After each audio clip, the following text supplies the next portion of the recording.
Today on The Social, the Countess is here. Real Housewives of New York City fan favorite Luann De Lesseps gives us her take on the stories of the day. And Hilaria Baldwin recalls telling Alec she'd walk away if his daughter didn't like her. Is family approval essential in love? Then, from deep wine to soft lavender, purple is the season's hottest shade. Styling tips for ways to mix it into your wardrobe with Erica Wark. Plus, best-selling author Mona Awad stops by to tell us about her new fairy tale slasher, the highly anticipated follow-up to the viral hit Bunny. It all starts now on The Social.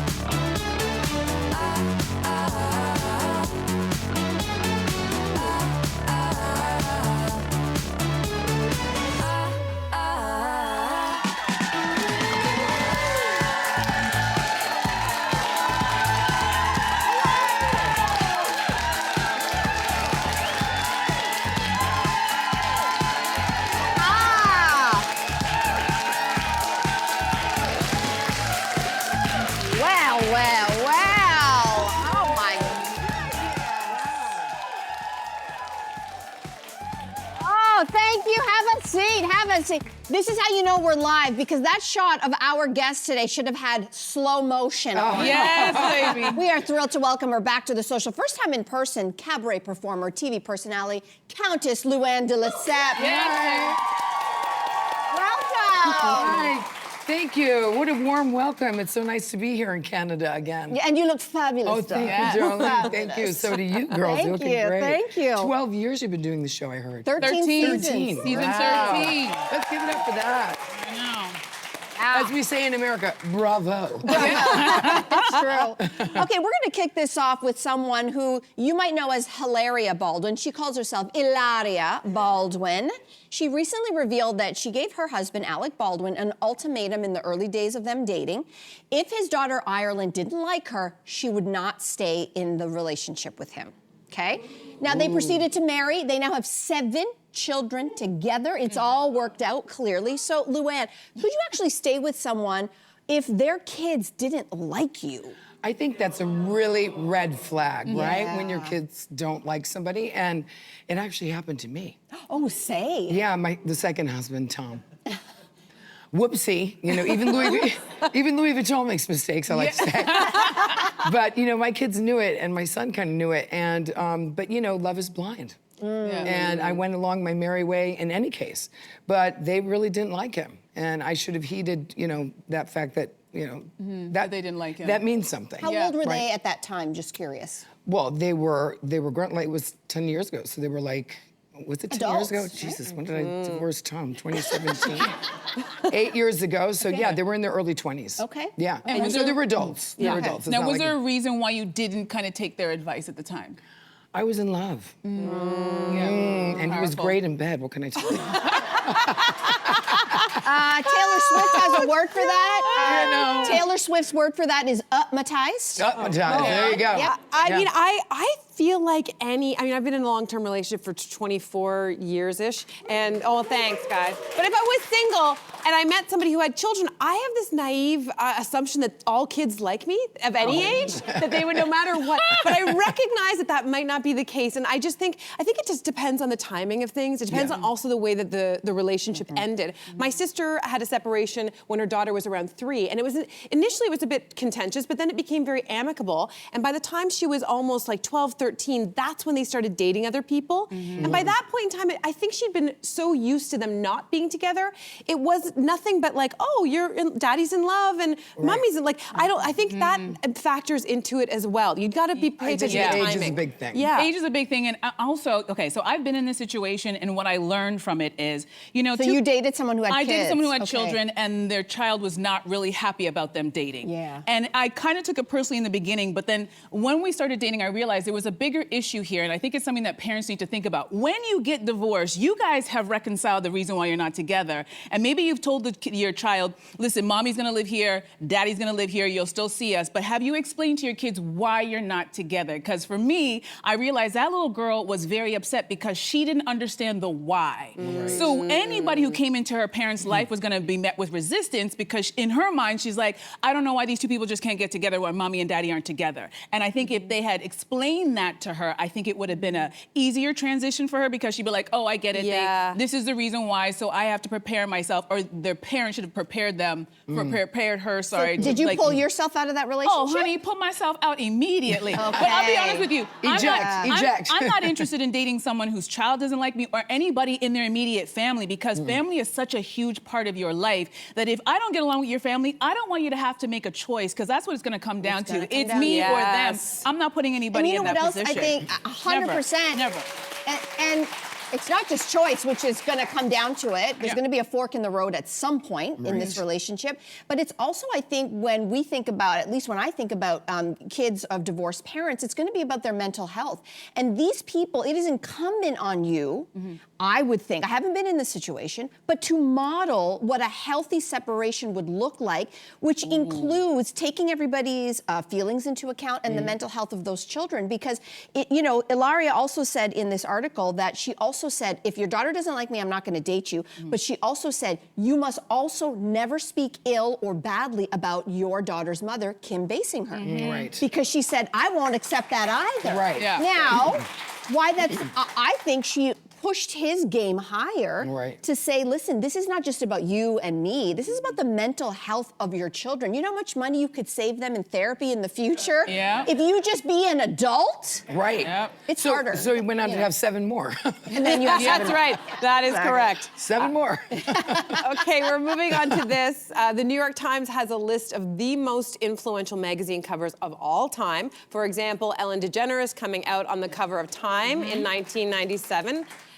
Or Life publishing never-before-seen images of a fetus in full color in 1965. Some people might remember that. And then there was this image of the Twin Towers on the cover of The New Yorker in September 2001. So what do you think are some of the most iconic, and what makes an iconic magazine cover? Well, first of all, I'm going to say I'm glad we're talking about magazines because, nobody talks about magazines anymore. So let's go back into the time machine to 1999, Rolling Stone and Britney Spears. Remember this Look at one? the week. I'm only 5 years older than her, but this was my sort of era of being young and discovering who I am as a woman. And so adults looked at this cover one way, and then her fans, the younger peeps, we looked at this cover in a completely different way. For me, this was her emancipation. She is a woman now, and for parental and religious groups. There was a mixed message in there. No, I didn't see the mixed message. As a young fan who was around the same age, I was like, this is her sexual awakening. And of course, we all remember what the adults and the religious groups said. How dare you over-sexualize a young girl? And I was like, let her live. Wait. I think a push-up bra and a stuffed toy is a little bit of a mixed message. I lived for it. For me, it's Madonna. Madonna is most iconic, Oh, right? an interview. Speaking of sexual. Holding on to her private parts. And owning it. Yeah. Do you know what I mean? Owning her sexuality. And that's what makes that so powerful to me. I thought you were going to mention your cover. Weren't you What on the cover? Oh. Were you my ever God. on the cover? Yes. Oh, no. Oh. You thought we didn't know? I watch, honey. I'm a Housewives fan. I'm like, you're not going to bring up your cover? Look at that. How funny. So that first cover was 30 years ago. Playgirl, and when they asked me to be on it, I'm like, well, I'm not showing any of my body. They're like, it's not about you, girl, it's about him. I'm like, oh, okay. But anyway, so that was 30 years ago, and then they asked me to come back and shoot this for this year, the new cover. Wow. 30 years later. Look, fabulous. Hot. So good. Right? Hot. So, You know, I think it's a time thing, right? Like the towers and all these, you know, moments in time that are frozen from these iconic, you know, covers. I mean, I'll always have that moment frozen in time from 30 years ago, too. If I had that cover, I'd blow it up and put it over my fireplace. Exactly. That's me. Why don't we take a break, everybody? Up next, Charlie Sheen recently apologized to podcast host Dax Shepard for something that Dax didn't even remember. So is an apology more for the apologizer or not? So we're going to debate that in 3 minutes. We'll be right back.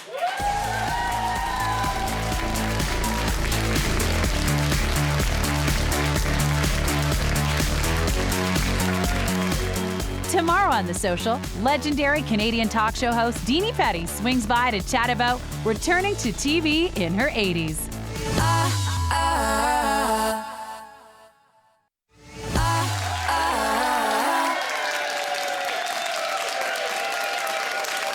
All right, everybody. We have a good time here live in the studio audience, and if you'd like to join us here, all you have to do is scan the QR code that's on the screen right now. Is that how all you got tickets, right? Nice. That's right. Yeah. And how much are the tickets, Andrea? The tickets are $3.99, our favorite price. Thank you very much. Thank you for being here. All right, so let's dive into our next story. Charlie Sheen stopped by the Armchair Expert podcast and apologized to host Dax Shepard for being rude to him 20 years ago, something that Dax didn't even remember. So, Luann, is an apology more for the apologizer or the apologizee? Well, let's use the housewives, for example. You guys do a lot of apologizing. Ramona was always apologizing, Yes. right? The apologizer, we called her. And, you know, I felt like it was not real, like it was not authentic. I think it comes for her as an insecurity, right? Okay. She's insecure in her own self, and in order to set the record straight or come off better, the apology has to happen. But it's really about her and not about the person, really, that she has to apologize not to. true. You don't think like it's genuine? Well, let's get back in the lane, you know? It's like keeping your side of the street clean. Do you know what I'm saying? She's like trying to keep her side clean, so, right, so she doesn't look bad, right? And, you know, I think with Charlie Sheen, you know, so much time had passed by, and it was probably a small thing. And of course, Dax didn't remember it, right? But you got to give people credit for trying. Yeah. But was it more about Charlie Sheen or more about Dax is the question. Yeah. What do you guys think? I like that he did. I actually really like that Charlie Sheen did this, and I think this is also part of like many 12-step programs that you go back and you apologize to people. And what's interesting about that is Good the point. fact that Dax was like, I don't even remember this. So it was keeping, you know, the real estate in Charlie Sheen's mind, but it actually didn't make any difference. So in that case, I think it was more about Charlie Sheen getting it off his chest and feeling good about that. I had a weird situation once where I used to dance in groups, right? Belly dance. We had a troupe together, and there was one person who I wasn't particularly close to, and we got together years after we'd sort of disbanded, and she said to me, I remember this one time we were prepping for a performance and you did this thing. And again, I had zero memory of whatever this thing was. You did something to her? I did something to her that must have slighted her, and again, I didn't mean, in my memory, we don't even really interact. So, but I did something, and she'd been hanging on to this for years. And of course, I apologized. Yeah, sure. But I was more like, it was like, oh, I'm sorry? Like, because like, it's one of those things I'm where so confused. I hope that it's released. Don't know what you're talking Yeah, about. I'm sorry, and I hope that now this no longer takes up any space in your brain. At that point, it was more about her than it was about me, in my opinion. That's a funny thing. I know. It's a funny thing because, you know, I get why we say to people it's about you shouldn't sit there in life waiting for an apology because you can't control other people. Right. So it's like, it's about figuring out, well, what can I control? I can control, or which she did maybe not do. Yes. Which was control how she was framing it in her mind. So it's eaten her alive for decades or whatever.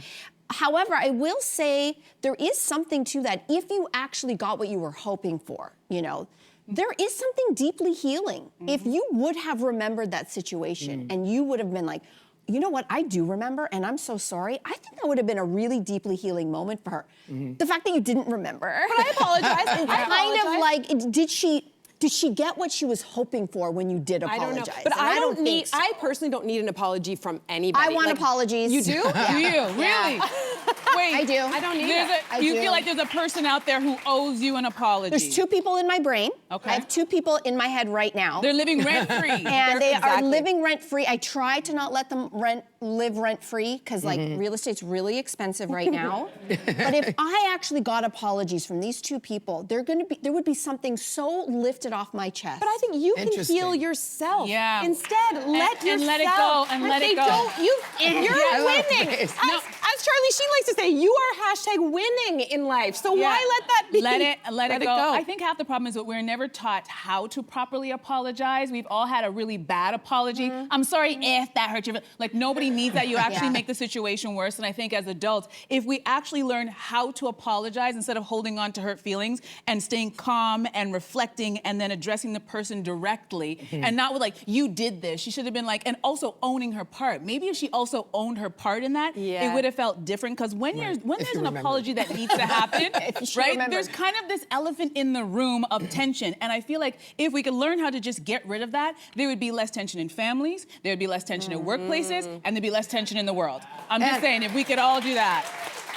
And on the Housewives. Oh, and on the oh my because, gosh, you know, the what Housewives. happens- why would we watch? Well, exactly. But it's all about conflict and resolution. You know, our show is You guys always are about diabolical, that. though, 'cause we you are guys- diabolical, but we're the right amount of diabolical. Yes. Which is the difference. And, you know, there was always an apology that had to happen somewhere, right? Yeah. You walk into the room and it's like, you know, you're walking on eggshells. So it's like, just get it out of the way, Yes. right? Yes. Apologize, let it be over, because I hate conflict. Yes. I really was Everybody always does. the peacekeeper on the show. I was always trying to defend myself Yep. or other people. Level-headed. You know, and I hate when there's a conflict like that. So I'd rather say a meaningful, I'm sorry if I hurt your feelings. Yeah. Yes. Yeah. And move on. That's We the way all to go. love that. Okay, we're gonna move on to this because students at an Ontario high school recently walked out in protest after their school canceled prom. So CTV News, I know, reports that administrators at 3 Durham region schools have made the decision due to growing liabilities and risks associated with organizing such an event. Do we consider prom an essential rite of passage that schools should offer? Yes. Yes. Yes. I'd say this generation needs a prom more than any other generation. These kids have lived through a pandemic, global warming, school shootings, and all they have to show for it is an addiction to a smartphone. Get these kids on the dance floor immediately. Right. They need this.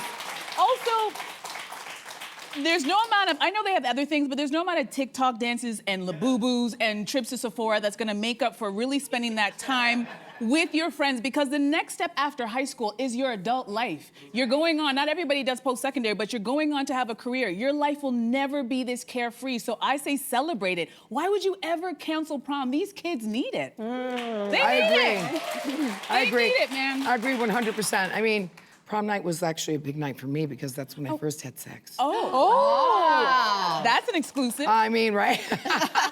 And you know, I've never heard from him again, like after prom, so I think he might be dead. I'm not sure. Because, you know, right, it's been a long time, right? And I've been on the Housewives for years and doing all these And not a shows. word. Not a peep from the guy. So Okay. I don't know what happened to him, but it was a night to remember. He was wonderful. It was a big night for me, and I felt beautiful. You know, getting dressed and you know, going on this fabulous date. And he was amazing. And you know, I have the pictures, but I don't have them in my phone. Do you see? Yeah. I don't carry around my prom pictures anymore. I don't want to get too serious about this, but I think this is exactly what prom was for us. It's different now. Right. It's different for a lot of sad reasons. First and foremost, school boards have no money. You know, the Toronto District School Board, which is the largest school board in Canada, is at a $100 million funding gap. They don't even have money for basics, and you want schools to try to find money to throw a prom? Wait a minute, That's number one. I paid Number for it, but two. tickets No, are hold going. on. I know, but there's tickets. But then there's also the human cost to it. Teachers are burnt out. Who is doing the planning and trying to put all of this stuff together? It's Student teachers. council? What about the It's not like that parents? anymore. What about Parents. the parents? Well, this is what I'm saying. I think prom is a necessary rite of passage. Yes. I think to expect it to come from schools only, when maybe there could be a council that takes it out of the school's hands. Schools are drowning. I think if you want to do it, but don't expect the school to have to pony up Kids for will it. do it. The social will do it. We'll throw We'll your do prom. it. Yes. We'll do it. We'll throw I it. would I think happily. so. That would be amazing. Happily. I'll Happily. DJ, you'll collect Happily. the tickets, we'll figure it Yeah, out. it's gonna be And great. I'll perform. And you'll I'll do and a you'll cabaret number. perform. Get the Countess to perform. Hello. Let's take a quick break, everybody. After this, Dwayne "The Rock" Johnson says that his latest film changed his life, but it flopped completely at the box office. So have any of your failures actually eventually turned into successes? So how are we framing this? How is he framing this after this?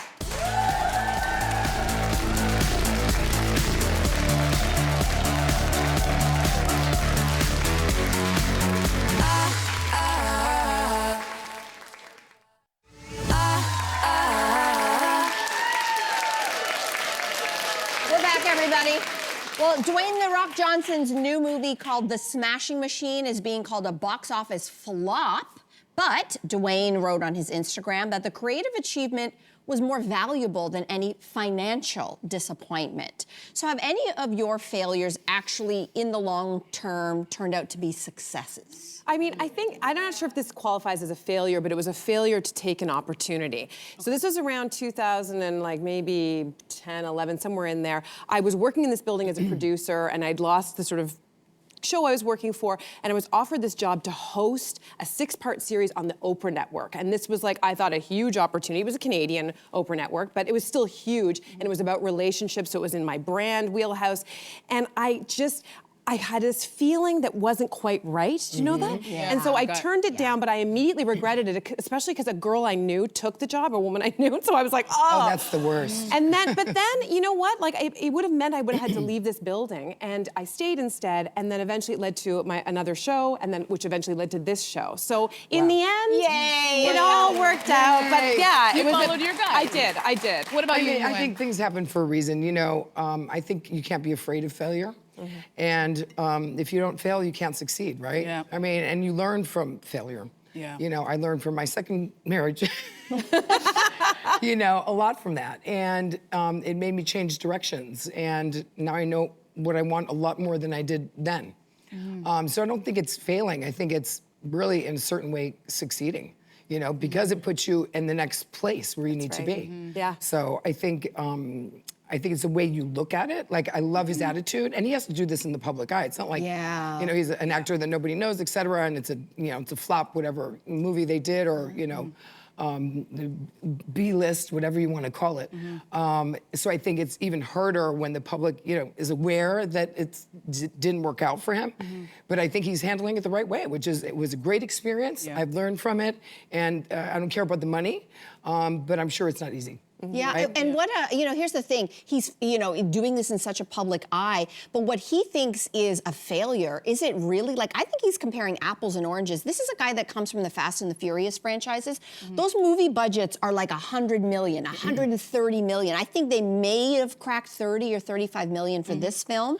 It was a much different kind of film. He wasn't going to get hundreds of thousands of people first night, box office, Fast and the Furious. This is a very different kind of film.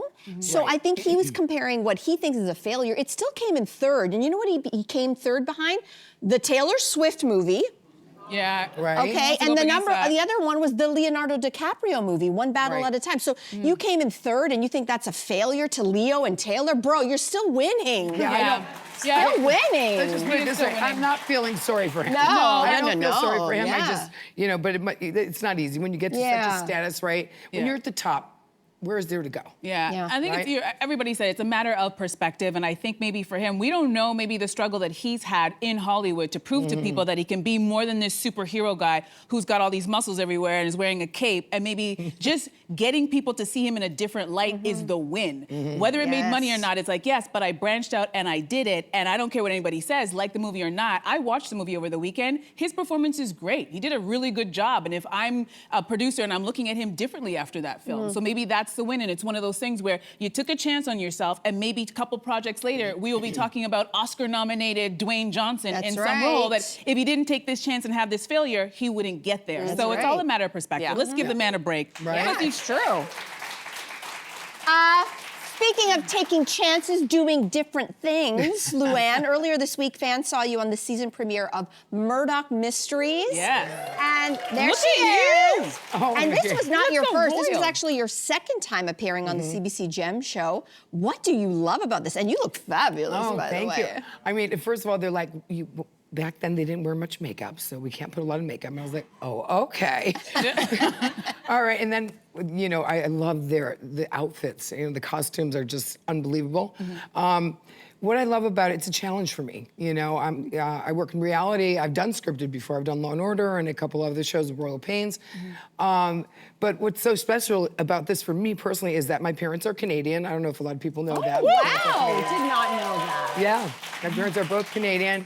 And to be able to do a show that's been running for 19 seasons and come out of the gate as at the top of the first episode, I was like, this is really special. And everyone at Murdoch, I have to say, they were just incredible. Ian, who's one of the producers who got me on there, he was like, this is kind of like a Martha Stewart and Snoop Dogg moment right here. Right? Because like, what is the Countess doing on the Murdoch mysteries, right? Gotcha. And so, you know, they had a genius idea to bring me on the season, this newest season, 19, which is incredible. And everyone was so supportive because, you know, I had to have my lines down. Because otherwise I'm holding up the whole cast.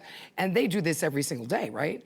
So it was a great experience. I'm so happy to be here again to talk about it, promote it, and be with you lovely ladies on the social. And we love having you here.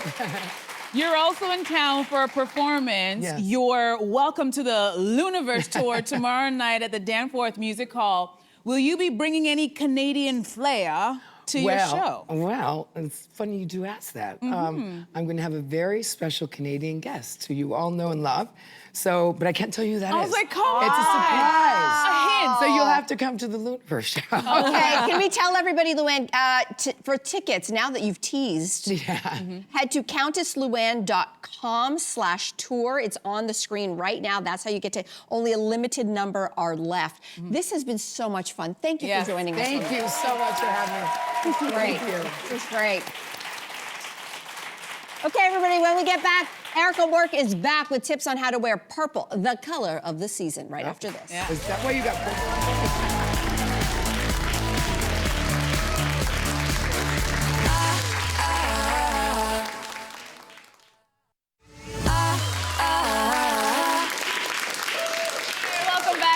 Nothing like a new season to breathe fresh life into your wardrobe, especially when it comes to color trends. And this fall, purple is the standout shade. Okay, I'm late to the party, but that's why we're doing this segment. From deep wine to soft lavender, our next guest is going to show us some of her favorite ways to wear the season's hottest color. Please welcome back to the show, stylist Erica Work. Hi! I love when a new color hits because it's just such a fun way to think of new approaches to styling your clothes. And every shade of purple is in. I'm talking lilac, lavender, plum, raisin, working into the wine shades. And we saw it all over the fall-winter runways in every type of cut, style, and silhouette you could imagine. Dresses, coats, suiting, you name it. I do realize, though, as I look around, I'm seeing some purple in the audience. Love that. I do realize, though, I feel like it can be an intimidating shade to conquer. So I hope with these 4 looks I'm going to show you today, I will change your mind. I love that. Because when you say purple, I think of Prince, and I think of that shade of purple, Right. which is great. It's great, but I don't really wear it. But I do like the idea of a deep wine shade, which we're gonna see first on Caddy. Come on out. Oh, yeah. I like that. Oh, yeah. Yeah, this is the way to ease into Yes. purple, I think, right? So wine colored purple. Color. Yeah, oh, yeah. Sorry, I almost reached for the jacket. Sorry, do your thing. You can totally do that. I almost took it right off It the is back, but I'm very, very soft. So I wanted to start with what I'm calling like the neutral purple, which is the deeper tone purple that almost can breathe into like the burgundy Bordeaux level, because I feel like that's a more approachable shade, especially for the fall winter season. So I started off with this really beautiful statement jacket from Rudsack. I love how it's mixing 3 different textures and also different shades of that wine color. So you'll notice in the nylon quilting, we've got a little bit more plum, and then here we've got more of that traditional wine shade in the felt. And then we've even got some really great leather piping. So it's just a really beautiful piece. piece. And this is cut in a style of barn jacket, which of course is a really big trend, and a jacket that you can easily dress up or down depending what you style with it. Now underneath, I added this really great sweater, also in that lovely bright plum color. This is from Uniqlo for about $50. And then I even layered it further with another shade of purple in the button down. These are from, this is from Winners for $19.99. And I wanted to show this on purpose because I wanted to show you that you can, in fact, mix different shades of purple together. It's all about choosing different textures to really break it up and create that proportionate feel, and then anchor it with other neutrals. So in this case, I anchored it with a really beautiful indigo wash wide leg trouser. These are from RW & Co.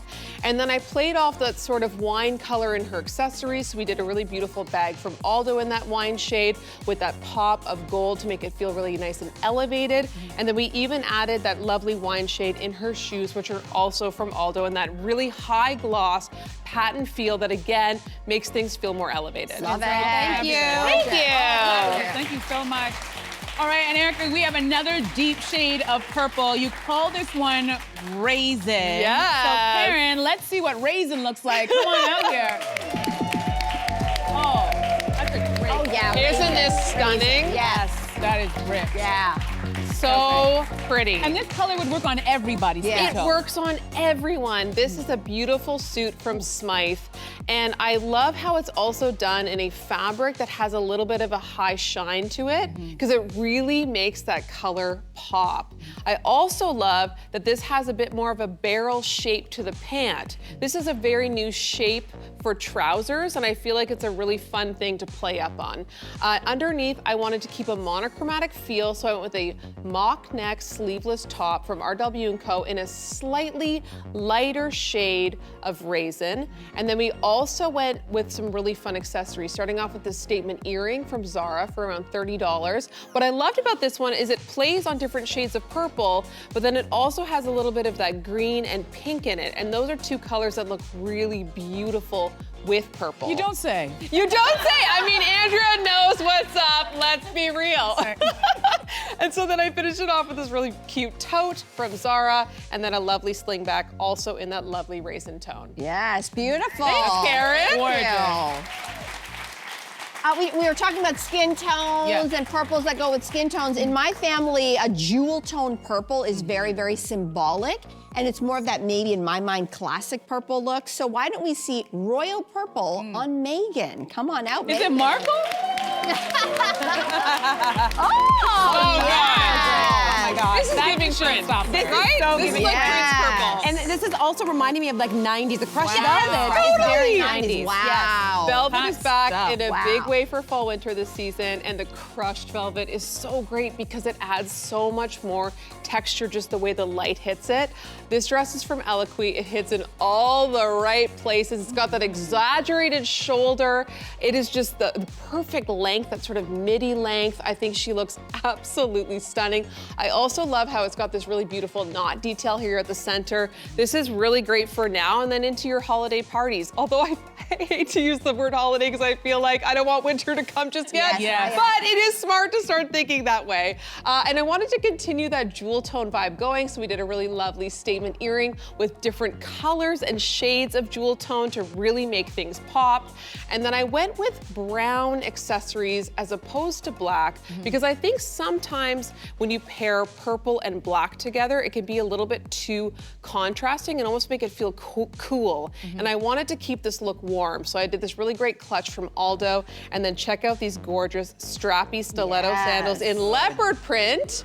Because keep in mind, when you're used to wearing one full color, it's okay to add in some fun print elsewhere, especially when you do it with your accessories. Love it. So great. Thank fantastic. you. Thank you, Megan. $1 million. Okay, Erica, we have just over a minute left, and you are so great about showing us how to restyle outfits. So we want to see Karen in that suit. Come on back out, Karen. We're gonna restyle this. Yes.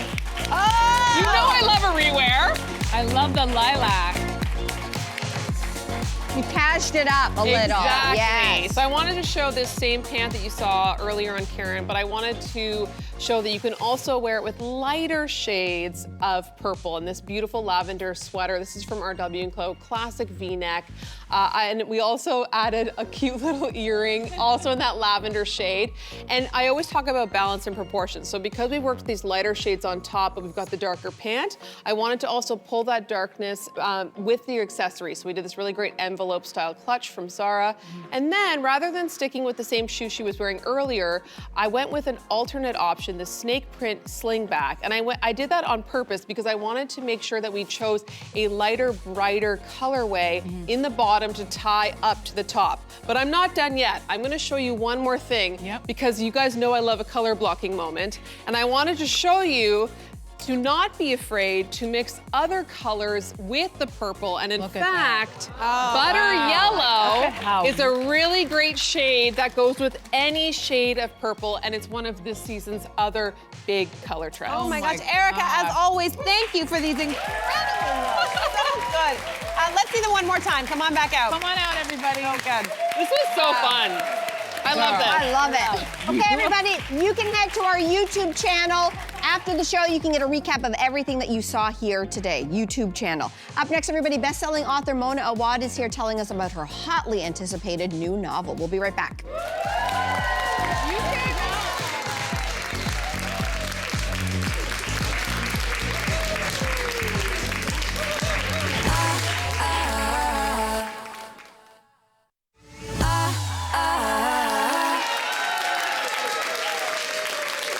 Welcome back. Our next guest is a best-selling author who's been called one of today's boldest feminist satirists. And her new book, We Love You, Bunny, is a fairy tale slasher that's just been shortlisted for the Giller Prize. Please welcome to the show author Mona Awad.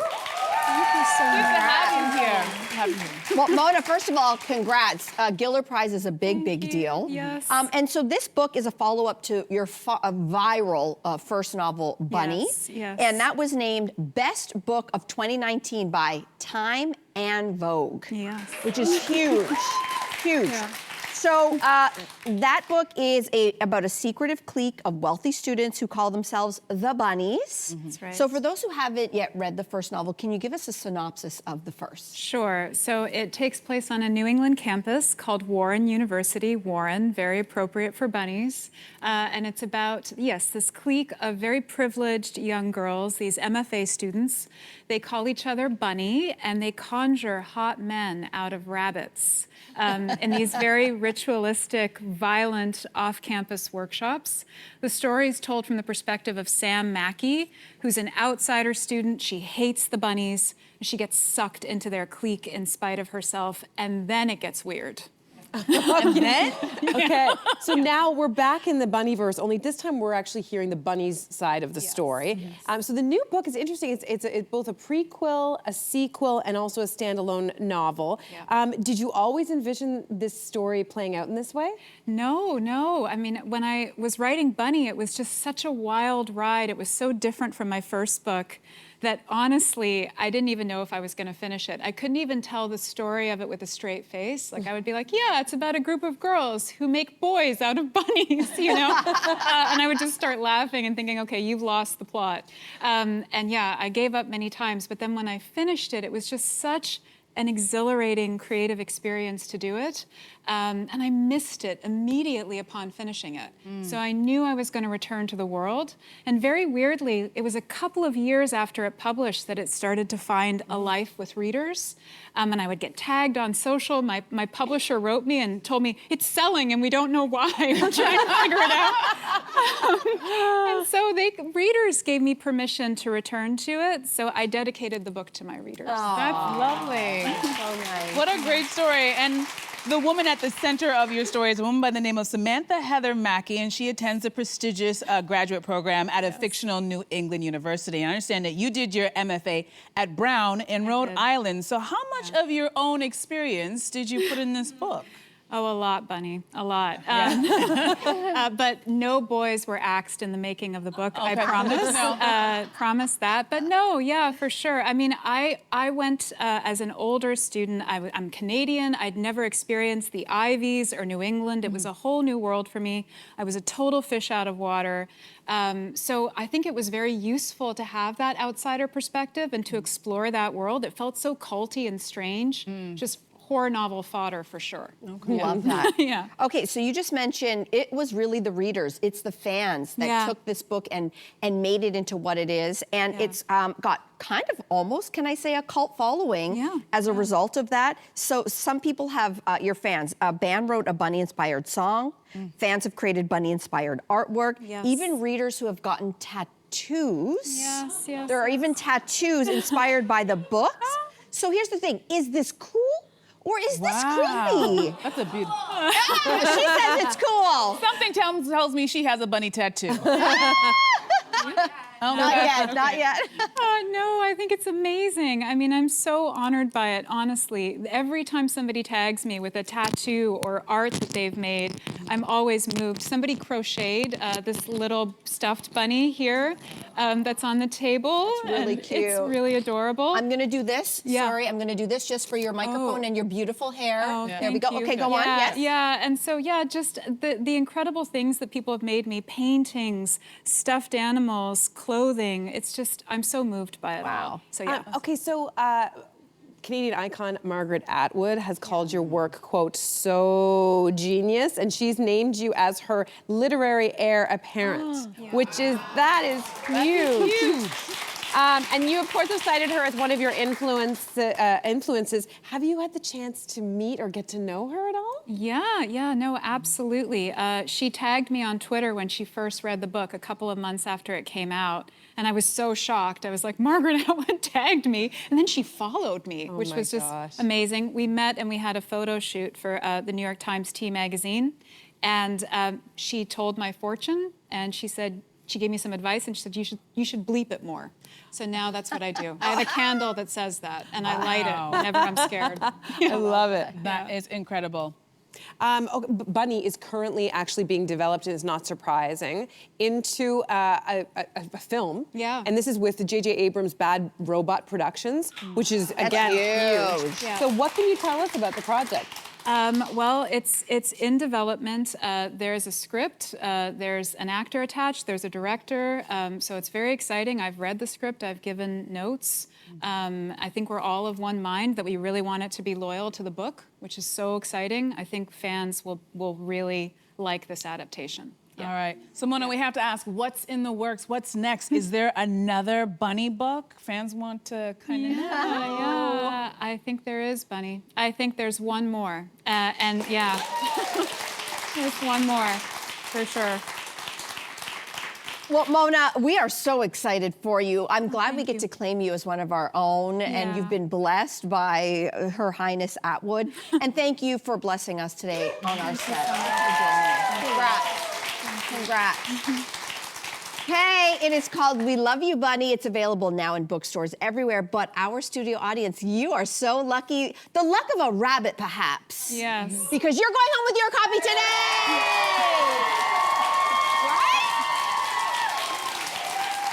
All right, let's take a break. We'll be back right after this.